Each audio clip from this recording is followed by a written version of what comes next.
Bana, muda mchache baada ya mechi ya Tabora dhidi ya Yanga kuweza kumalizika, na ni kitu ambacho pengine kimesurprise mashabiki wengi wa klabu ya Yanga kwa sababu msemaji wa klabu ya Yanga aliweza kukamatwa ama kushikiliwa na jeshi la polisi kwa tuhuma za kutoa maneno ya kashfa kwenye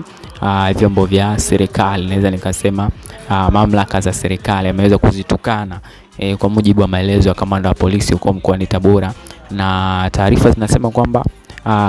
alikuwa anashikiliwa kwa kosa la kutoa kauli chafu kwa mkuu wa mkoa wa Tabora, kwa sababu ni kitu ambacho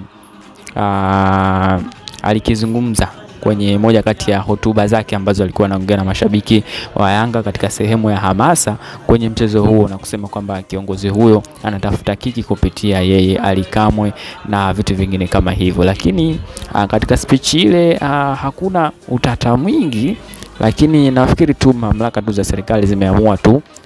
kuliingilia hili jambo, lakini sidhani kama kulikuwa kuna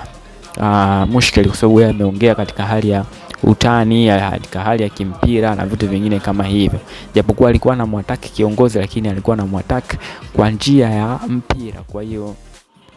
lakini taarifa nzuri ni kwamba ameachiwa kwa dhamana na sasa hivi anaruhusiwa kusafiri, lakini pia amepangiwa tarehe ya kuweza kuripoti huko mkoani Tabora kwa ajili ya kesi yake kuweza kutajwa tena, na uchunguzi bado unaendelea kama kauli zake zilikuwa zinaingiza kichochezi ama la. Kwa hiyo bado uchunguzi unaendelea na ameruhusiwa kuondoka kuja jijini Dar es Salaam kuendelea na majukumu yake mengine, na hivyo basi